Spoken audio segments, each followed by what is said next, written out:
रानी के साथ ना एक तोता रहा करता था। जब राधा रानी धराधाम पर आने लगी तो उस तोते ने कहा, माँ मैं भी आपके साथ चलूंगा। राधा जी बोली, बेटा वहां बड़ा कष्ट उठाना पड़ेगा, ऐसे आप नहीं जा सकते वहां पर। माँ मैं चलूंगा। तब राधा ने कहा, कोई बात नहीं, मैं जाकर पहले लीला करती हूँ, तुम बाद में जाकर उस लीला का गुणगान करना और जन जन तक उस लीला को पहुंचाना। जब राधा रानी पूरी लीला समाप्त करके धराधाम को छोड़कर परम धाम को चली गईं, तब सुखदेव जी का आगमन हुआ। सुखदेव जी कैसे आए? बोलिए, एक बार भगवान शिव से माता पार्वती ने कहा कि हमें कथा सुनाओ। अमरनाथ के जंगल में शंकर जी पार्वती पहुंचे और पार्वती जी बैठ गईं। भगवान शिव बोले, देवी मैं कथा सुनाऊंगा पर आंख बंद करके सुनाऊंगा, आप सो रही हो कि जाग रही हो हमें पता कैसे चलेगा, तो आप हुंका देती जाना। पार्वती जी हुंका देती गईं, शिव जी कथा सुनाते गए और प्रेम पूर्वक माता पार्वती कथा सुनने लगी। कथा सुनते सुनते ना माता जी को नींद आ गई। तो पीछे ना एक तोता बैठा था, शुक। उसी जंगल में जहां शिव जी बैठे थे, उसी पेड़ के पीछे एक नन्हा सा तोता बैठा था। शंकर जी की कथा उसने प्रेम पूर्वक सुन ली। और जब माता जी सोने लगी तो तोते ने सोचा कि यदि माता जी ने हुंका देना बंद किया तो शंकर जी कथा सुनाना बंद कर देंगे और इसके बाद फिर ये कथा कभी प्रकट नहीं होगी। तो तोते ने हुंका देना शुरू कर दिया। तोता हुंका देता गया, हुंका। अब कथा पूरी हो गई। कथा पूरी हुई, शंकर जी ने जयकारा लगाई, बोलिए कृष्ण कन्हैया लाल की। आंख खुली माता जी की, आंख खुल गई। क्या हुआ? पार्वती जी बोली, स्वामी जी फिर आगे क्या हुआ? आगे तो आपने सुनाया नहीं। शंकर जी बोले, हमने तो पूरी सुना दी, आपने सुना नहीं शायद। ना ना ना, हमने तो सुना। शंकर जी बोले, ना ना आपको नींद आ गई थी। पार्वती जी बोली, हाँ हाँ मैं थोड़ा सो गई थी। शंकर जी बोले, आप सो गई थी तो फिर हुंका किसने दिया? पीछे देखा तो नन्हा सा तोता बैठा था। शंकर जी को लगा इसने हमारी कथा चोरी से सुन ली। त्रिशूल निकाला, मारने दौड़ पड़े। नन्हा सा तोता छोटे छोटे पंख फड़फड़ करते भागा। बद्रीनाथ में व्यास जी की पत्नी अपने मासिक धर्म से निवृत्त होकर वो केस सुलझा रही थी, तभी उन्हें जमहाई आई। उनका मुंह खुला तो वो तोता माँ के मुंह के द्वारा गर्भ में प्रवेश कर गया और शंकर जी पहुंच गए। देवी मेरा चोर अभी अभी यहाँ आया है, आप जल्दी से निकालो। व्यास जी की पत्नी बोली, शंकर जी आपकी चोरी, आपके पास ऐसा क्या है कि किसी ने चुरा लिया? क्या चोरी हो गया बताओ? शंकर जी ने कहा, हमारी अमर कथा चुरा ली तोते ने। व्यास जी की पत्नी ने कहा, शंकर जी जब उसने अमर कथा सुन ली तो अब वो मरेगा कैसे? और मार डालोगे तो अमर कथा की महिमा कम नहीं हो जाएगी? शंकर जी चुपचाप वहां से चले गए। बात तो सही है। अब ये प्रश्न खड़ा हुआ कि कथा तो उस तोते को ही सुनवानी थी, पार्वती तो निमित्त थी। अब वो गर्भ में मां के 12 वर्ष तक तोता बना रहा। 12 वर्ष बाद जब भगवान ने कहा कि आओ बाहर, मेरी माया आपका कुछ नहीं बिगाड़ेगी, तब सुखदेव जी बाहर आए और बाहर आते ही घर से निकल पड़े।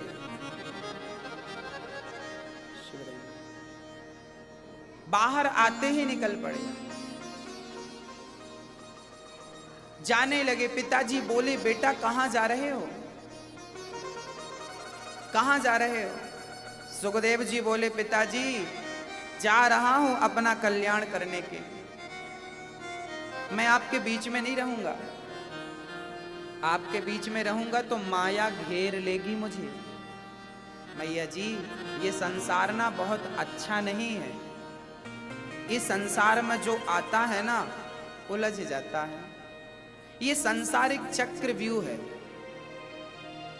यहां हमने प्रवेश करना तो सीखा है पर निकलना नहीं सीखा। अभिमन्यु चक्रव्यूह में अंदर जाना तो जानता था, बाहर आना नहीं जानता था। हम लोग भी अभिमन्यु हैं जो गृहस्थी के चक्रव्यूह में आ जाते हैं, पर जैसे आते हैं वैसे निकल नहीं पाते। हाँ,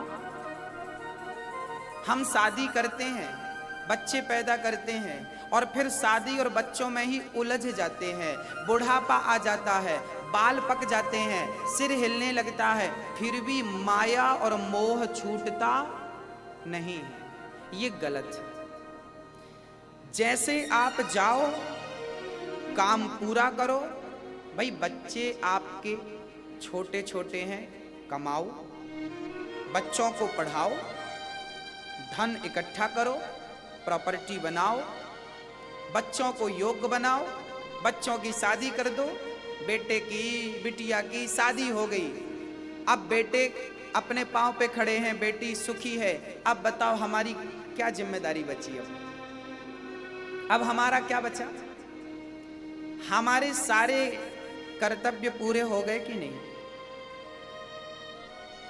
मैं आपसे पूछ रहा हूं कि आपके 2 बच्चे हैं, आपने दोनों को खड़ा कर दिया, शादी कर दी, उनको खुश कर दिया, जाओ बेटा अपना कमाओ। बेटे भी कमा खा रहे हैं, अब आपकी क्या जिम्मेदारी बची? केवल बेटा पैदा करना जिम्मेदारी था, केवल उसको परवरिश देना जिम्मेदारी थी, उसको पढ़ाना जिम्मेदारी थी, शादी करना जिम्मेदारी थी, लेकिन आत्म कल्याण करना आपकी जिम्मेदारी नहीं थी क्या?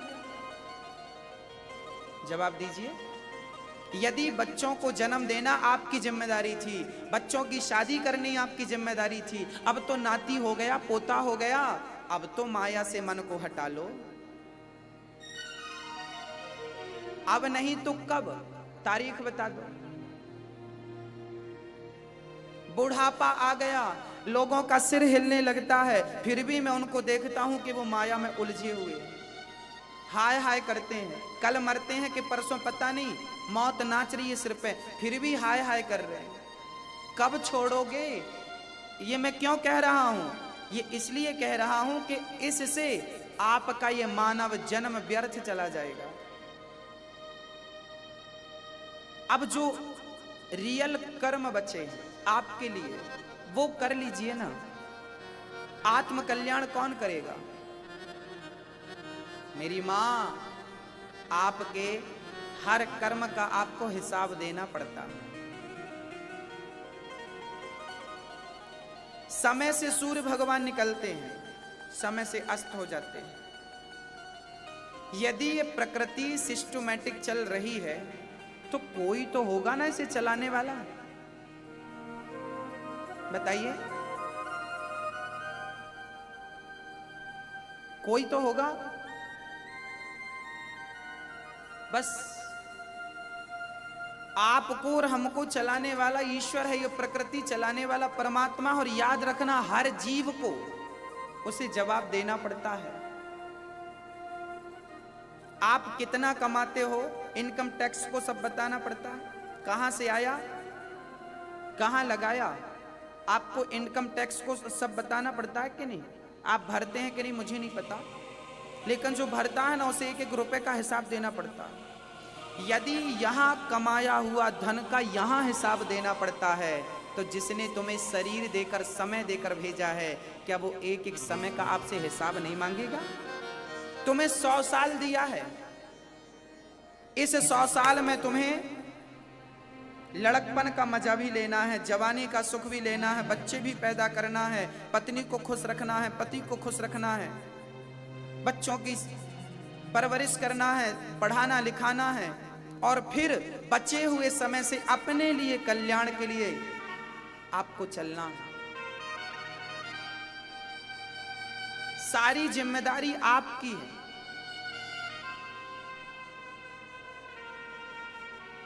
लेकिन हम एक ही काम करते हैं, मोह कर लेते।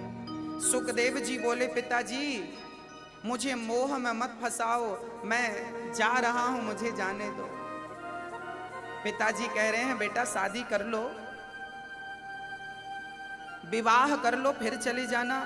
सुखदेव जी बोले प्रभु मैं उलझ जाऊंगा। सुखदेव जी ने गृहस्थी नहीं बसाई, पिताजी के मना करने पर भी वो नहीं माने और जंगल में जाकर ध्यान मग्न हो गए। कुछ देवांगनाएं निर्वस्त्र होकर स्नान कर रही थी।